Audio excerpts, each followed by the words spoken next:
Hello friends, अभी हम लोग प्रश्नावली 8.1 में क्वेश्चन नंबर 2 का भी हम लोग हल करेंगे। हेलो फ्रेंड्स, अगर वीडियो आपको अच्छी लगे तो लाइक ज़रूर करें। देखिए क्वेश्चन है, आकृति 8.13 में 10p माइनस कोट r का मान ज्ञात कीजिए कहता है। यहाँ पे हमें आकृति दे दिया है 8.13 जिसमें PQR एक समकोण त्रिभुज है जिसमें PQ का मान 12 सेंटीमीटर दिया है और PR का मान 13 सेंटीमीटर दिया है।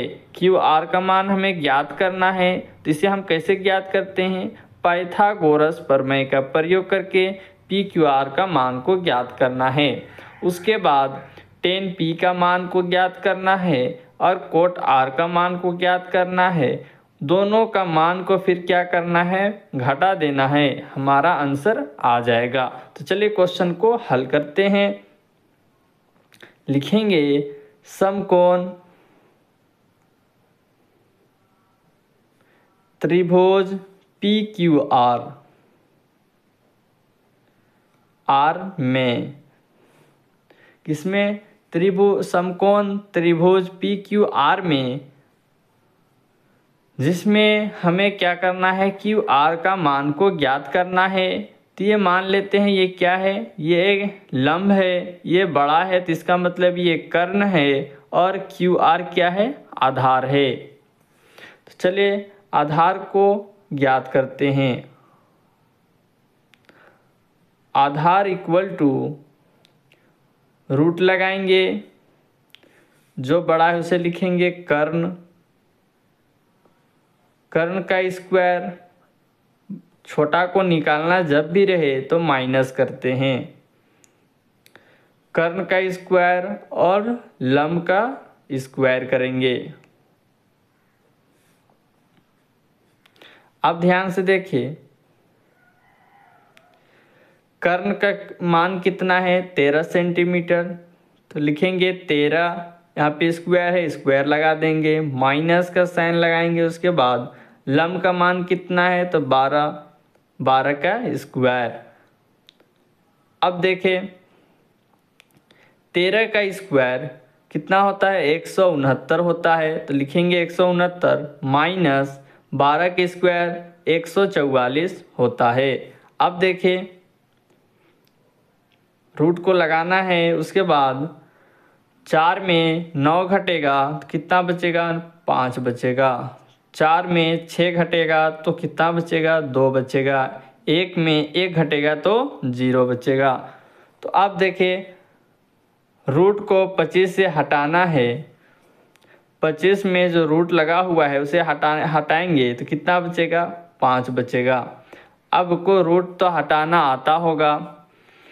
25 का स्क्वायर, अगर हम 5 को 2 बार लिखते हैं तो इसका आंसर क्या आएगा? 5 बचे 25।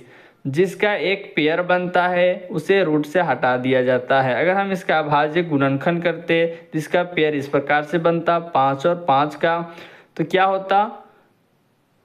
जिसका एक पेयर रहता है उसे हटा दिया जाता है। उसके बगल में हम क्या लिख सकते हैं? इसको गुना करने में कितना आ रहा है? 25। लेकिन जब भी रूट में रहता है, ये 25 मान ले रूट में है, तो ये जो पेयर बना उसको 1, 5 को सिर्फ लिख दिया जाता है। इसलिए ये हमारा क्या निकला? रूट से हटा तो 5 निकला। अब हमारा आधार क्या गया? 5 सेंटीमीटर।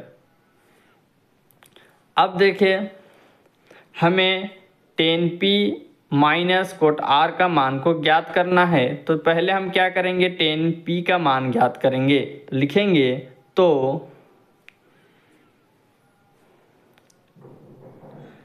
10p।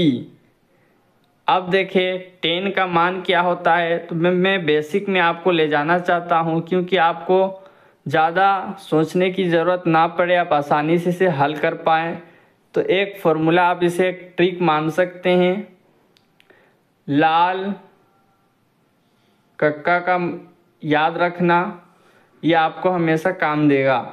ये जो है ये साइन थीटा का मान होता है, ये कोस थीटा का मान होता है और ये टेन थीटा का मान होता है। ध्यान से देखना, ये L का मतलब होता है लंब और K का मतलब होता है कर्ण।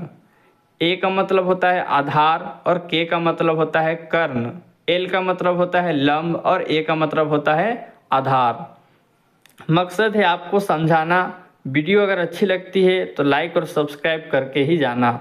अब देखें 10p, तो 10 का मान क्या आ गया, लंब बटे आधार, तो हम लिख सकते हैं लंब बटे में आधार। अब हमें देखना है कि लंब क्या है हमारा, P जो दिखाई दे रहा है ना, ये P ही हमारा आंसर लाएगा। तो P क्या है, ये हमारा P दिखाई दे रहा है, ये क्या हो गया हमारा थीटा। अब थीटा के सामने वाला जो होता है वह होता है लंब। अब लंब का मान क्या आया, लंब का मान आया हमारा 5 सेंटीमीटर। तो लिख सकते हैं 10 P इक्वल टू लंब हमारा क्या गया 5 सेंटीमीटर, तो हम यहाँ पे 5 लिख देंगे, बटे में आधार है। जब ये हमारा आधार लंब आ गया कितना 5 सेंटीमीटर, थीटा के सामने वाला लंब होता है और ये जो होता है आधार बन जाएगा। जो बड़ा रहता है कर्ण हमेशा कर्ण रहेगा, वह नहीं बदलेगा, ध्यान में रखना। कर्ण हमेशा कर्ण रहेगा, वह नहीं बदलेगा। लंब बदल सकता है, आधार बदल सकता है। तो ये हमारा P जो है थीटा सीधे का जो होता है वो क्या होता है लंब, और ये बन गया आधार। तो ये कितना है, आधार हमारा 12 सेंटीमीटर आ गया। अब इसी तरह हल करेंगे कोट R का मान, तो लिखेंगे कोट R का मान, तो कोट का मान आप जान रहे होंगे, 10 का उल्टा क्या होता है, कोट थीटा होता है। 10 थीटा का उल्टा क्या होता है, कोट थीटा होता है। तो यहाँ पे लिख देंगे 12/5। क्यों लिखेंगे, ध्यान से देखें, ये 10 थीटा है, लंब बटे आधार होता है। 10 थीटा का मान जब हम कोट थीटा में जाएंगे तो ये क्या बन जाएगा, आधार बटे लंब। अब इस प्रकार से इसे लिख सकते हैं कोट R इक्वल टू आधार बटे में लंब। उसके बाद आप इसे लिख दें। अब हमें देखें कोट R का मान देखें तो क्या है, ध्यान से देखें, इसे आप ना लिखिए, आप इसे लिख दे कोट R इक्वल टू आधार बटे लंब। अब इतना होने के बाद आधार बटे लंब हो गया हमारा, क्या है R हमारा थीटा है, ध्यान देना, R हमारा क्या है थीटा है। तो ये हमारा क्या है थीटा, थीटा के सामने वाला क्या हो जाएगा, लंब हुआ। बहरहाल यही आंसर हमारा आएगा, ध्यान देना। कोट R इक्वल टू आधार देखिए, तो आधार हमारा क्या बन गया, ये बन गया, क्योंकि कर्ण हमेशा कर्ण रहता है, कर्ण नहीं बदलेगा। तो ये हमारा थीटा ये रहा R के सीधे वाला क्या बना, लंब बना। तो हमारा लंब क्या है, नीचे देखिए दिखाई दे रहा होगा लंब, तो नीचे में हम क्या लिख देंगे 12 सेंटीमीटर, ये 12 आ गया। अब आधार की बारी, तो ये नीचे वाला क्या है, आधार है, क्योंकि R हमारा थीटा है, सीधे वाला हमारा लंब है, तो ये हमारा आधार बन जाएगा। आधार हमारा क्या है 5 है, तो यही हम बोले थे।